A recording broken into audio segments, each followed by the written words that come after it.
Olá, pessoal. Sejam bem-vindos a mais uma aula de Língua Portuguesa 5. Hoje nós vamos falar sobre o sistema consonantal. Isso é uma das últimas aulas do nosso curso.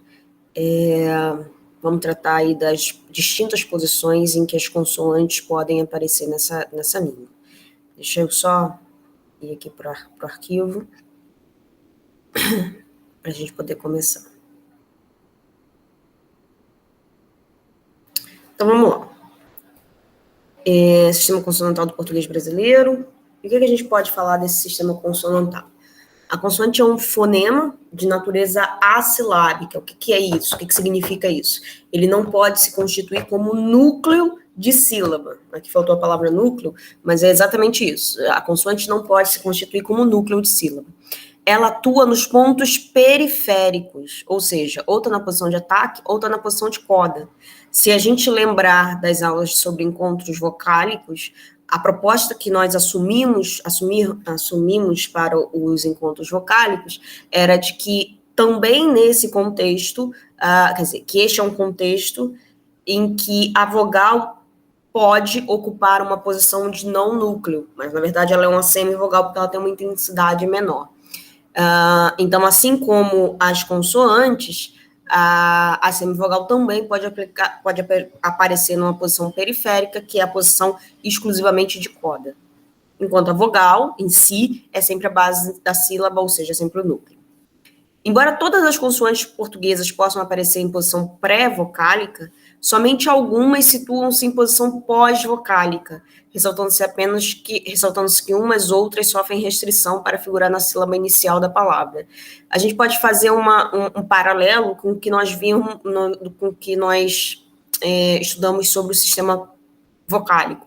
Lá, a gente percebeu que as vogais, que existe um contexto em que há 7 vogais no português, e esse número de vogais vai caindo de acordo com o nível de atonicidade da sílaba. Então, quanto mais ato na sílaba, menor é esse quadro vocálico. Algo semelhante a gente pode falar aqui sobre as consoantes, só que aí os contextos que nós vamos trabalhar são outros. É o contexto pré-vocálico, o contexto intervocálico, o contexto pós-vocálico. E aí o pré-vocálico ainda tem 2 posições, porque eu posso ter um encontro consonantal em que 2 consoantes estão na mesma sílaba. E essa redução, e aí a gente também vai ver uma redução do número de fonemas consonantais em cada uma das posições. Na posição em que a gente atinge o maior número de consoantes, onde todas as consoantes aparecem, há 19 fonemas consonantais no português brasileiro. Que estão listados aqui, como vocês veem, essa aqui é a tabela do IPA, que a gente trabalhou incessantemente ao longo do curso. Então, que contexto é esse em que aparecem as 19 consoantes no português? É o contexto das consoantes em posição intervocálica, ou seja, entre 2 vogais. E aqui estão listadas para vocês todas essas consoantes que podem aparecer nesse contexto. As consoantes em contexto pré-vocálico, e que não necessariamente estão em contexto intervocálico, ok? Então, eu posso ter uma consoante iniciando uma sílaba, sem nenhuma vogal aparecendo antes dela. A palavra como rato, por exemplo, eu tenho t em contexto intervocálico, mas o r está num contexto pré-vocálico. Assim como em prato, eu tenho o t, de novo, intervocálico, mas o encontro consonantal formado pelas consoantes p e r em contexto pré-vocálico. É esse contexto isolado do pré-vocálico que eu estou fazendo menção aqui. Então, há uma redução do número de consoantes nessa posição, mas essa redução ainda não é tão drástica. Se a gente comparar com essa posição com o que nós vimos no quadro 1, a gente só precisa retirar desta posição o TEP, a nasal palatal e a lateral palatal. Então, todas as outras consoantes podem estar nesta posição. E aí, é interessante a gente pensar nesses pontinhos que estão destacados aqui, ó. Em PB, nós temos algumas palavras em que a gente verifica essa consoante palatal, lateral, em início absoluto de palavra. O lhe e lhama, por exemplo, né? O pronome oblíquo ato no lhe e a palavra lhama. Mas aí a gente consegue explicar a existência dessas exceções a partir da própria diacronia desses termos. O lhe, vocês vão ver em português 7, que é um pronome formado a partir do pronome, a partir da forma demonstrativa do latim il. Então, ele tinha um i lá no latim, mas esse i acaba se perdendo na diacronia, ele sofre uma queda e se perde nessa diacronia. E a palavra resiste no português. Lhama, que é o nome de um animal, entra no português via empréstimo linguístico. Tá? E se é para falar de exceção à regra, a gente não pode esquecer de palavras como nhoque, que se a gente prestar bastante atenção, apesar de ser escrita com um NH logo de início, a gente a produz com um izinho epêntico abrindo aquela sílaba. Então, essa palavra não é uma palavra em que, de fato, começa com uma nasal palatal. Tá? O outro contexto pré-vocálico, de aplicação de consoantes pré-vocálicas, é o contexto em que há um encontro consonantal, do tipo CCV. Então, CCV significa consoante, consoante, vogal. Aqui eu tenho duas consoantes adjacentes na mesma sílaba. Opa, desculpa. E nesse contexto, a segunda consoante só pode ser... na posição de segunda consoante, só podem aparecer duas no português brasileiro. A lateral alveolar ou o TEP. E aí, a gente vê o grau máximo de redução desse quadro consonantal. A gente sai de 19 consoantes e chega a duas consoantes nessa posição como segunda consoante de um encontro consonantal, ou, em outras palavras, numa posição de ataque complexo. As consoantes pós-vocálicas são 4, e a gente, de novo, verifica essa redução. E aí são os arquifonemas que a gente já viu. Quais são essas variantes do sistema consonantal? Primeiro tem um L pós-vocálico.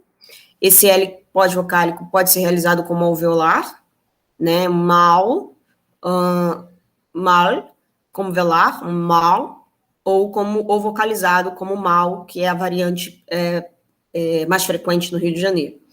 Todavia, essa representação fonológica será sempre como uma lateral, né? Como um L, entre barras. O S pós-vocálico, que pode ser realizado como sibilante ou chiante, e conforme a variedade, então eu tenho paz ou paz, mosca ou mosca, surdo ou sonoro, e aí vai conforme o contexto, né? Se a gente for fazer a transcrição fonética dessas variações. E a representação fonológica será sempre pelo arquifonema sibilante, já que as sibilantes e chiantes se opõem no contexto pré- e intervocálico, mas não se opõem mais no contexto pós-vocálico. A gente tem as consoantes róticas, ou vibrantes, em posição pré-vocálica e posição pós-vocálica, então podem ser realizadas de maneiras distintas, como vibrante múltipla, rápido, amor, fricativa velar, rápido, amor, fricativa glotal, rápido, amor, ou como TEP, amor, mar, ou então como retroflexo, amor, mar. E essa representação fonológica nos dois casos, ou seja, em posição pré-vocálica e em posição pós-vocálica, se dará pelo arquifonema R, e no contexto intervocálico, a gente verifica que ainda há uma oposição entre TEP e as formas fortes. Então, por exemplo, a gente encontra par mínimo entre muro e murro. Né? Um muro, uma parede, e murro, um soco. E o contraste se dará, e aí, nesse contexto, eu tenho, para a transcrição da forma murro, um arquifonema, porque aí ela é uma vibrante múltipla, mas para a transcrição da palavra muro, uma representação fonológica como um TEP. O que isso significa para a gente? TEPs não viram arquifonema rótico, enquanto todas as outras formas de róticos são transcritas fonologicamente como arquifonema. Tá? A questão da nasal pós-vocálica, que a gente já conversou bastante na aula sobre vogal nasal. Tem sua pronúncia condicionada pelo segmento que inicia a sílaba seguinte. Então, se a gente tivesse feito transcrições fonéticas,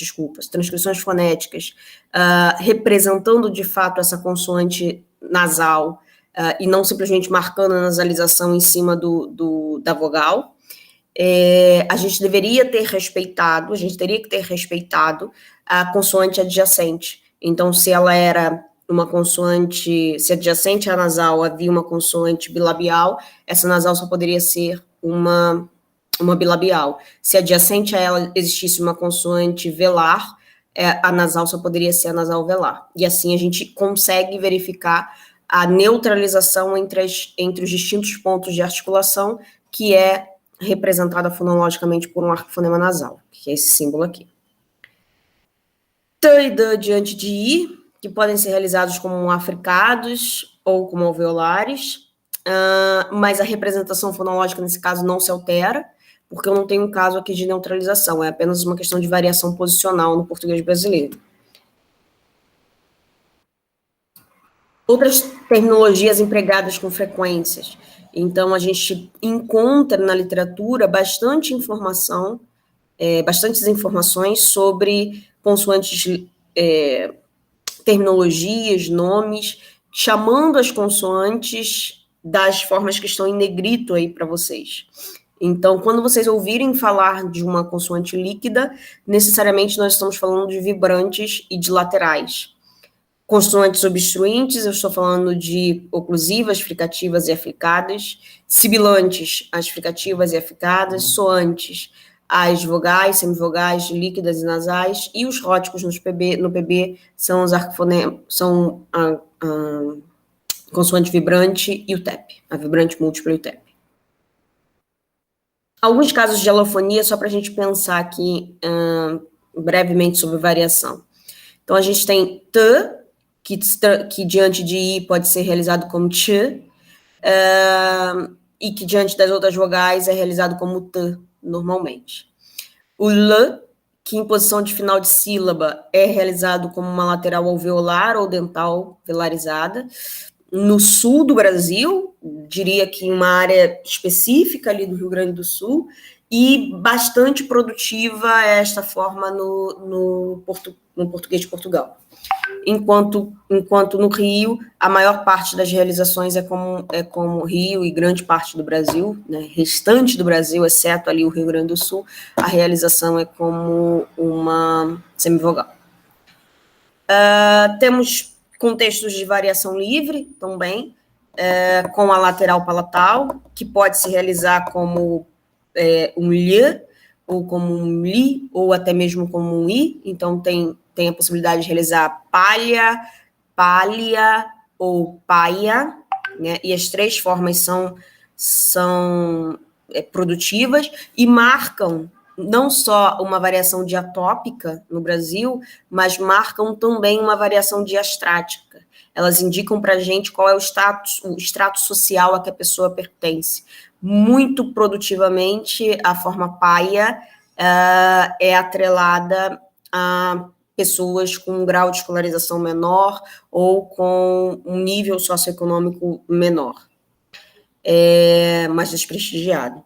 Forma nhã, que é uma nasal palatal, que dá para a gente produzir banha ou banha, como um ditongo no local como uma semivogal no local dessa consoante nasal. E o R forte em posição inicial intervocálica, em que a gente observa realizações como velar, glotal, outras vibrantes. Mais alguns casos, né, casos de neutralização, o que a gente observa?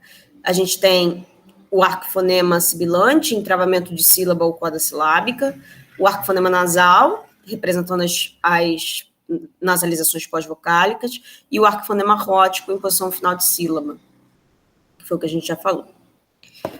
Uma questão importante que aparece no texto de vocês, os grupos consonantais. Então, denomina-se grupo consonantal também grupo consonântico ou encontro consonantal, a sequência de 2 ou mais consoantes pronunciadas em segmentos imediatos nos vocábulos. E aí a gente tem 2 grupos distintos, os intersilábicos e os intrassilábicos. Vamos lá. O que é um intersilábico? As consoantes estão adjacentes, então há um encontro consonantal, mas elas estão em sílabas distintas. Os exemplos estão listados aí, estão destacados aqui para vocês.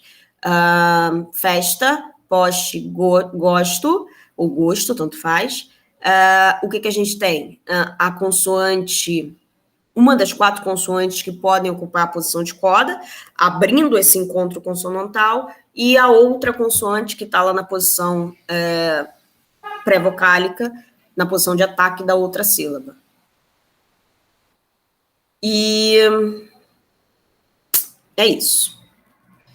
Intrassilábicos. As consoantes fazem parte da mesma sílaba e elas podem aparecer em posição pré-vocálica, crescente. Então, eu tenho prego, a palavra prego, em que há uma consoante P e uma consoante e o TEP, e tem uma frequência maior de uma consoante oclusiva ou fricativa mais consoante líquida, e aí é líquida porque só podem ser essas duas, e em posição pós-vocálica decrescente. Então, eu posso ter um encontro consonantal com 2 consoantes na posição de coda. Nos exemplos da primeira bolinha aqui, em prego, as 2 consoantes estão na posição de ataque, então teria um ataque complexo. E aqui, na segunda bolinha, há uma coda complexa, porque as 2 consoantes estão na posição de coda. Então, é o que eles chamam de coda em posição pós-vocálica decrescente, porque a gente já sabe que o movimento de intensidade da sílaba vai decaindo depois que a gente chega no pico, que é a vogal. Os intrassilábicos, as consoantes fazem parte da mesma sílaba e elas podem aparecer nos grupos intrassilábicos pré-vocálicos. É comum a ocorrência de uma vogal epentética,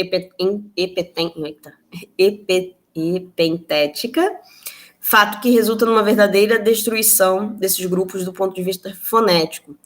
Por tal motivo, costuma-se dizer que no padrão prosódico brasileiro, os grupos pré-vocálicos são meramente gráficos, preservados pela tradição normativa. Então, em palavras como pneu, advogado, optar, estagnar, a gente não tem essa possibilidade de realização, porque há uma inserção de uma vogal nesses contextos. Se a gente...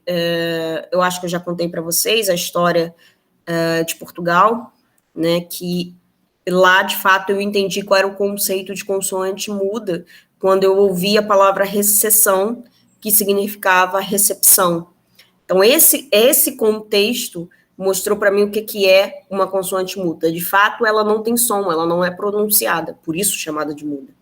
Aqui no Brasil, isso não acontece. Aqui no Brasil, essa consoante é pronunciada, e como ela não pode ser pronunciada isoladamente, e ela também não pode travar sílabas, consoantes como n, d, não podem travar sílabas, né? A gente acaba encontrando a inserção de um P e um D, não pode, né? O P e o D não podem travar sílabas, a gente acaba encontrando a inserção de uma vogal para funcionar como núcleo dessa sílaba.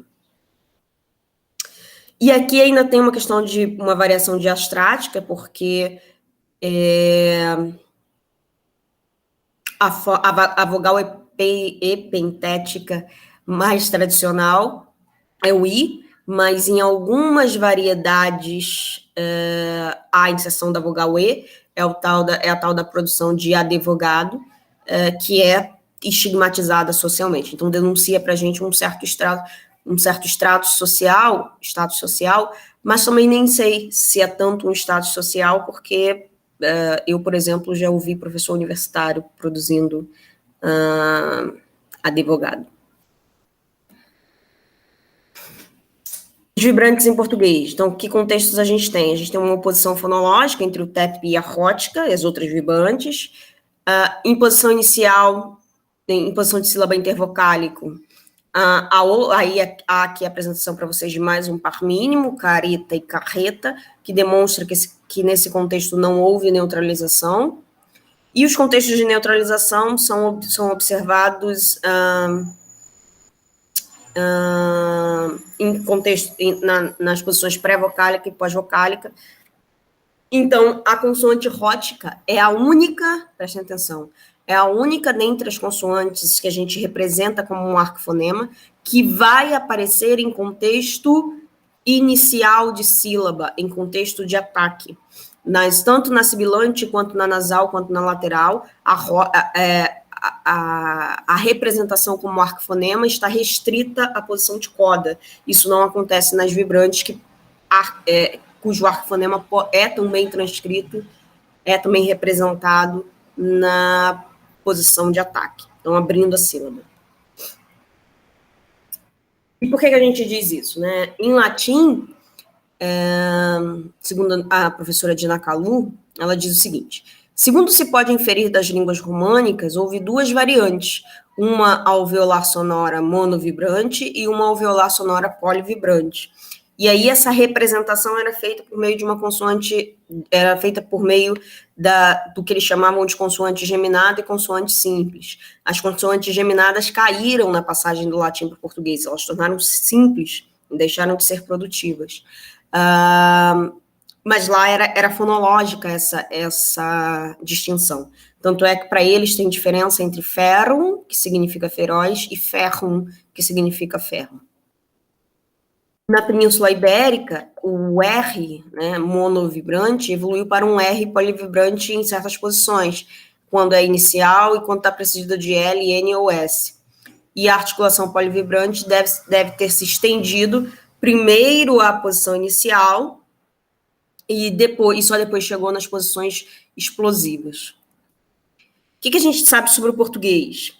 O Fernão de Oliveira, na gramática dele de 1536, já menciona dois tipos de R. O R singelo, né? Ou melhor, ele continua mencionando dois tipos de R. O R singelo, que eu poderia dizer que é a vibrante simples, e o R dobrado, que seria a vibrante múltipla, que é corroborado por outros gramáticos da época, como o João Barro, Duarte Nunes, enfim. Gonçalves Viana, em 1883, observa que a norma de pronúncia do R parecia estar mudando, pois já ouvi alguns portugueses concretizarem o R como uma vibrante uvular. Menciona ainda a pronúncia do R inicial como uma fricativa sonora, concretização que ele considerava naquela ocasião rara em Portugal, mas frequente na pronúncia dos brasileiros. Em 1902, ainda se reportando-se a Portugal, afirma que a concretização uvular se difundia cada vez mais na cidade, sendo, entretanto, considerada viciosa, ou seja, era um vício da linguagem, era estigmatizada. Então, a gente vê um histórico de mudanças nessa consoante, que retrata justamente a quantidade de contextos em que ela poderia aparecer, e mais do que isso, a quantidade de vocábulos em que ela pode aparecer. Quanto maior o número de vocábulos em que um segmento aparece, maior é a probabilidade de que ele vá sofrer processos de mudança linguística, justamente porque a frequência de uso é muito alta. Como é que a gente interpreta, então, essa questão das róticas, já que ela é tão difusa? O Matoso, em 53, apresenta uma interpretação fonológica da vibrante que ele vai reformular na versão de 77 da mesma obra, que é o estudo da fonêmica portuguesa. Então, qual é a primeira interpretação? Existe um único fonema vibrante, que é o forte.